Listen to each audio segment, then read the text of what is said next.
नहीं, मैं दावे के साथ कहता हूँ देश का संविधान और ईश्वर की विधान दोनों दो है।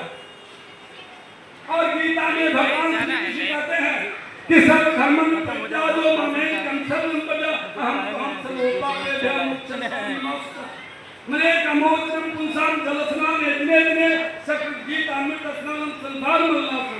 देखो मैं कहता हूँ, जब अर्जुन बोला कि मैं नहीं लड़ूंगा तो भगवान ने कहा क्यों नहीं लड़ोगे? अरे तुम लड़ो, तुम अपने को मेरे भीतर समर्पित कर दो, उसके बाद इन करो। क्योंकि देश का संविधान नहीं भगवान का विधान है कि इंडिया के द्वारा किया हुआ कर्म नोट डाउन नहीं होता है। आप 5,000 का प्रसाद 10,000 का माला भगवान के पास लेके जाओ, वो स्वीकार नहीं होगा। स्वीकार तो तब होगी जबकि आपकी भाव और भावना भगवान के बीच में समर्पित होगी। आज तो लोग माला लेते हैं और चेहरा रहता है कि हमारी फोटो माला चढ़ाते हुए ले लो, प्रसाद का बड़ी लड्डू को दिखाते हुए ले लो।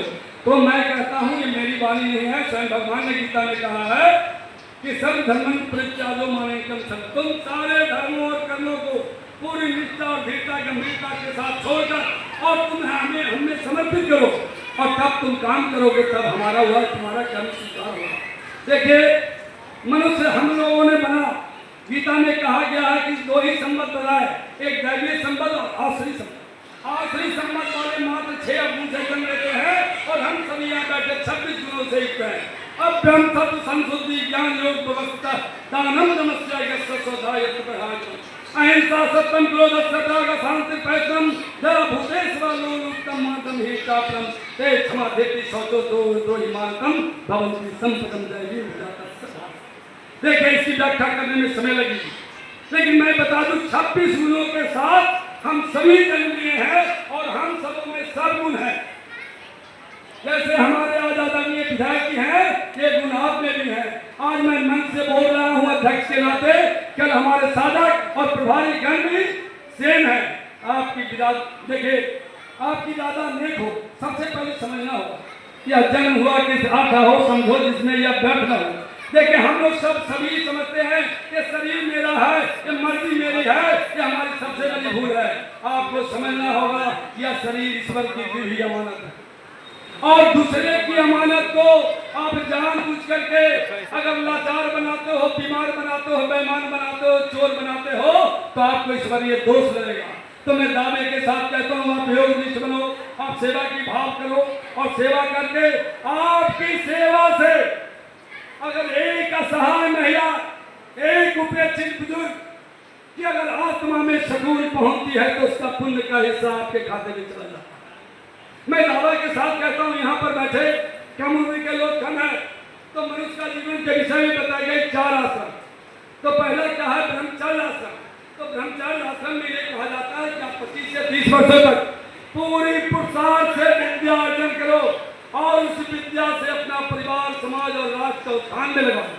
और 30 से 60 की जो उम्र है वो गृहस्थाश्रम है, उसमें कहा जाता है कि आप अपनी पुरुषार्थ की पूर्ण प्रकार पर मेहनत करते हुए जो प्रतिफल मिलता है उससे अपना समाज का, परिवार का, राष्ट्र का सेवा मिलेगा।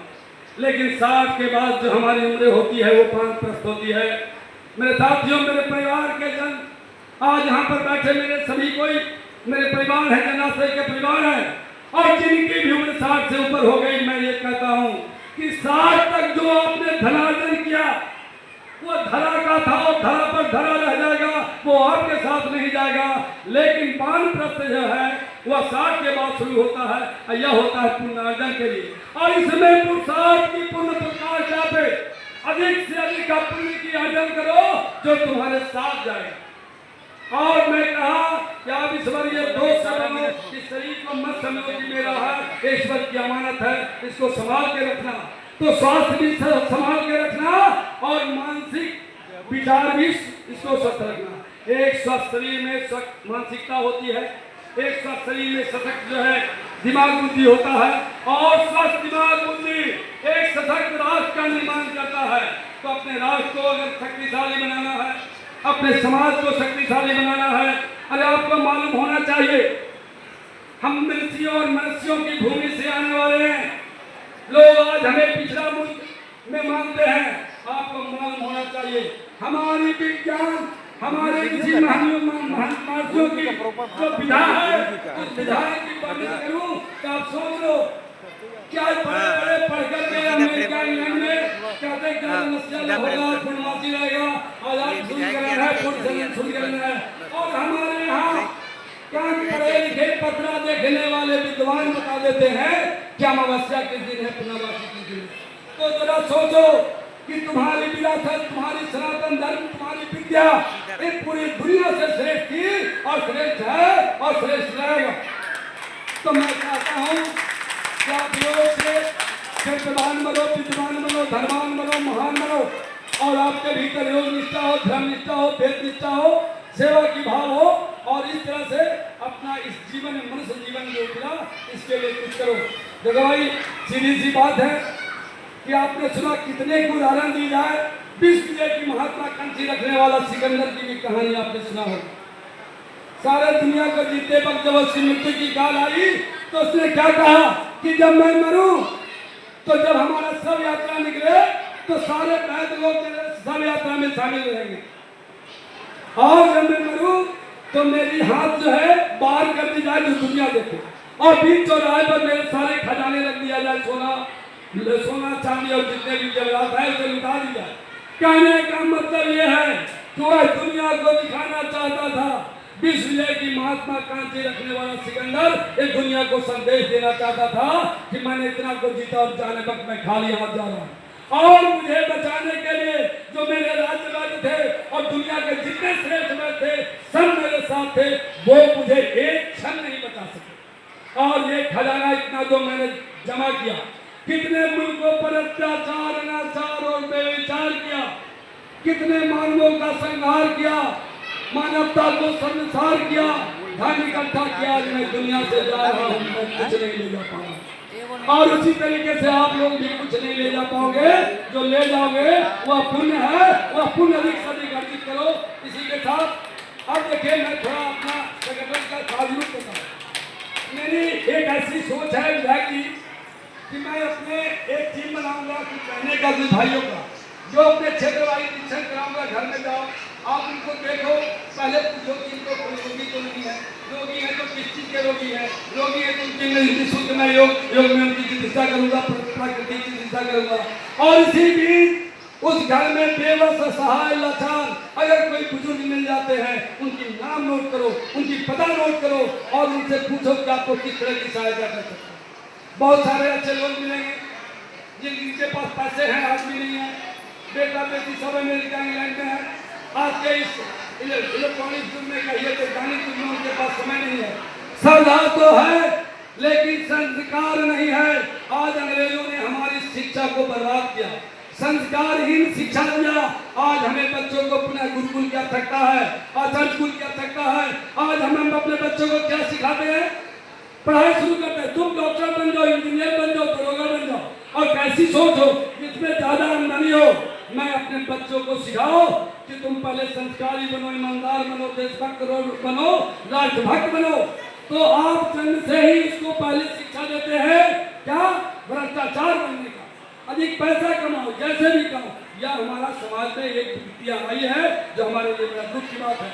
मैं चाहता हूँ कि पुनः जो है गुरुकुल की भांति, अगस्त कुल की भांति हमारे वैदिक सनातन धर्मों में हमारी शिक्षा नीति में परिवर्तन हो, हमारे शिक्षा में ये हो, ऐसी व्यवस्था हो कि हमारे बुजुर्गों को तुम कैसे सेवा करोगे, कैसे उनके आखिरी क्षण में अकेला नहीं छोड़ोगे, कैसे उनको बेबस और असहाय नहीं छोड़ोगे।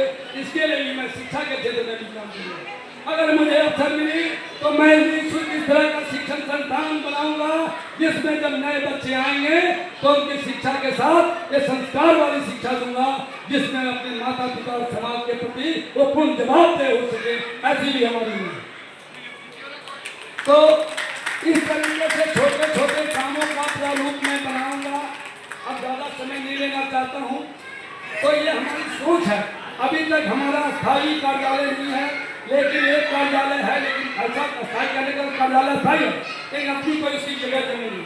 मुझे अगर ऐसी कोई डोनर मिल जाए, एक डोनर मिले विधायक जी, वो क्या बोलता है, मसौड़ी में बोले कि 3-4 कट्ठा जमीन नहीं, हमारे भाई अभी तो 3-4 कट्ठा जमीन रजिस्ट्री कराने का मेरे पास पैसे नहीं है, हम बाद में सोचेंगे।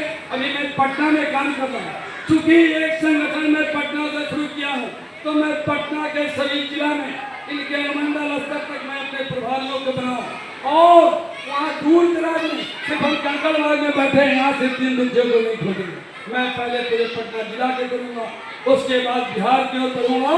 इससे आगे हमारी ताकत हुई तो मैं पूरे देश और दुनिया में सेवा करने में संकल्पित हूँ। इसी के साथ मैं अपनी वाणी को समाप्त करता हूँ। सबों को बहुत बहुत धन्यवाद।